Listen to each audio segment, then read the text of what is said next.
Assalamualaikum warahmatullahi wabarakatuh. Baiklah, di sini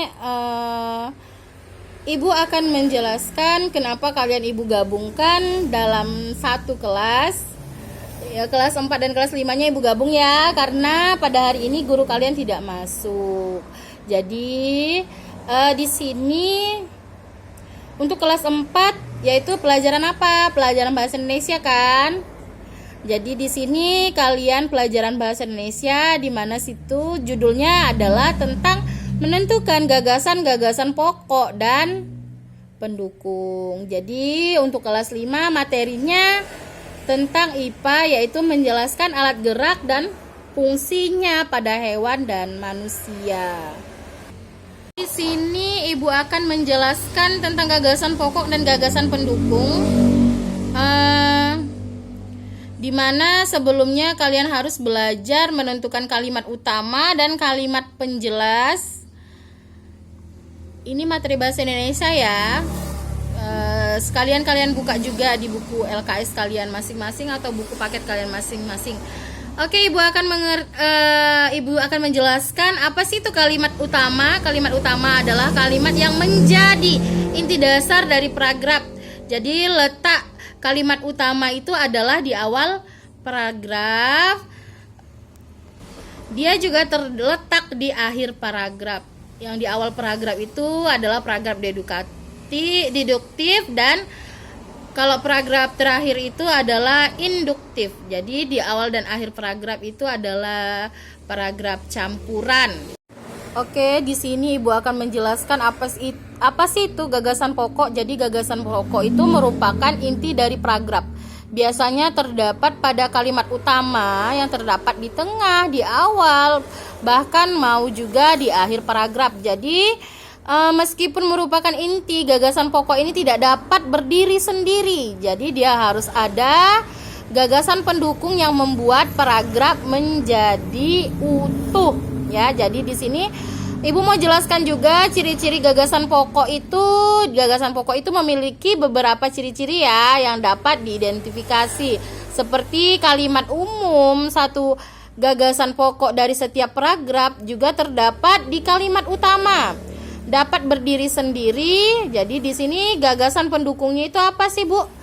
Fungsinya di sini fungsinya itu adalah sebagai penjelas dari gagasan pokok tersebut. Jadi gagasan pendukung itu juga menjabarkan dengan detail apa saja yang disampaikan oleh gagasan pokok. Jadi ciri-ciri gagasan pendukung itu biasanya dia berupa kalimat khusus, menjabarkan kalimat utama, juga beberapa kalimat gagasan pendukung. Terus tidak dapat berdiri sendiri. Jadi kalau tidak dapat berdiri sendiri ini maksudnya jadi gagasan pendukung yang terdapat pada kalimat penjelas tidak dapat berdiri sendiri. Jadi ketika kalimat utama dan paragraf tersebut dihilangkan akan terkesan timpang. Bu, sebutkan dong contoh-contohnya. Oke, Ibu akan sebutkan ya. Dimana di sini contoh menentukan gagasan pokok itu kalian di sini Ibu akan beri contoh kalimat yang akan kita kupas ya. Misalnya kecelakaan lalu lintas di jalan raya disebabkan oleh berbagai hal. Banyak yang memakai jalan raya tidak menaati peraturan lalu lintas, misalnya kebut-kebutan, melanggar rambu-rambu lalu lintas, dan mau menang sendiri. Jadi selain itu banyak kendaraan yang tidak dilengkapi spionnya. Jika semua memakai jalan raya taat peraturan, maka kecelakaan lalu lintas tidak dapat berkurang. Jadi di sini apa kalimat utamanya? Coba perhatikan bukunya masing-masing. Coba lihat. Iya benar. Jadi kalimat utamanya di sini adalah kecelakaan lalu lintas di jalan raya disebabkan oleh berbagai hal. Selanjutnya gagasan pokoknya itu menyebabkan kecelakaan lalu lintas di jalan raya. Selanjutnya kalimat penjelasnya banyak pemakai jalan raya tidak menaati aturan lalu lintas. Misalnya kebut-kebutan, melanggar rambu-rambu lalu lintas, atau mau menang sendiri. Jadi selain itu banyak kendaraan yang tidak melengkapi spion. Jika semua memakai jalan raya taat peraturan, maka kecelakaan lalu lintas mungkin dapat berkurang. Jadi gagasan pendukungnya ini memakai jalan raya yang tidak taat peraturan lalu lintas. Jadi juga gagasan pendukungnya apa? Bentuk-bentuk ketidaktaatan berlalu lintas. Terus gagasan pendukungnya apa lagi? Harapan pengguna jalan agar taat peraturan. Jadi contoh lain kalian bisa lihat di buku LKS kalian. Itu mengenai dari pembelajaran kita pada hari ini, gagasan pokok dan gagasan utama. Jadi di sini sudah ngerti ya semuanya. Tidak ada lagi yang ingin bertanya. Oke, silakan kalian kerjakan tugas kalian di bab selanjutnya. Oke, kita next untuk kelas 5 ya. Untuk kelas 5 pelajaran apa? IPA ya. Jadi di sini kalian pelajaran IPA untuk materinya yaitu menjelaskan alat gerak dan fungsinya pada hewan dan manusia. Coba, sistem gerak makhluk hidup itu biasanya apa-apa saja? Ibu mau bertanya. Iya, benar sekali. Ada tangan, apalagi? Kaki, apalagi? Kepala dan lain sebagainya. Oke, untuk sistem gerak makhluk hidup ini semua makhluk hidup itu dapat bergerak ya, baik itu pada hewan dan juga manusia. Jadi kalau pada manusia ini sistem geraknya apa? Tulang atau rangka, apalagi? Fungsi tulang atau rangka itu pada manusia itu apa?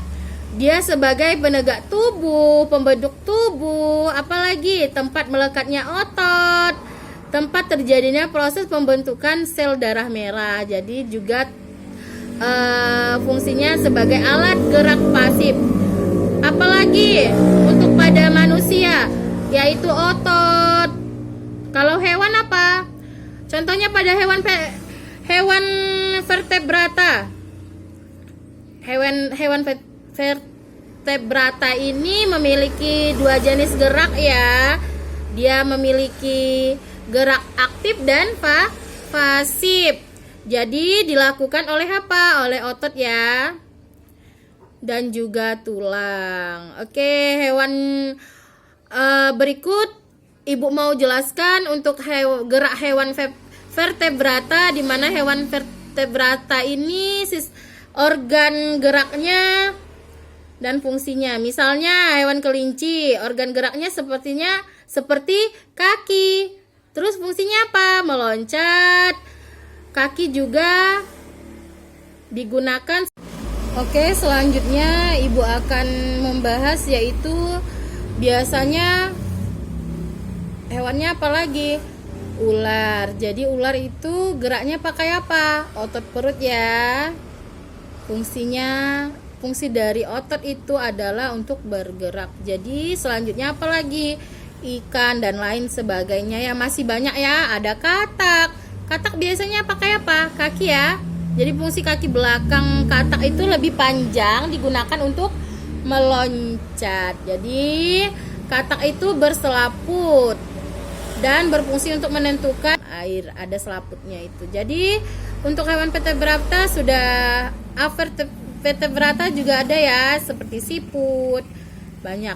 Jadi perbedaannya banyak ya di sini. Kalian bisa lihat saja pada buku kalian. Jadi di situ ada juga sistem gerak pada manusia sesuai dengan rangka-rangkanya. Mungkin di sini ada yang ingin bertanya.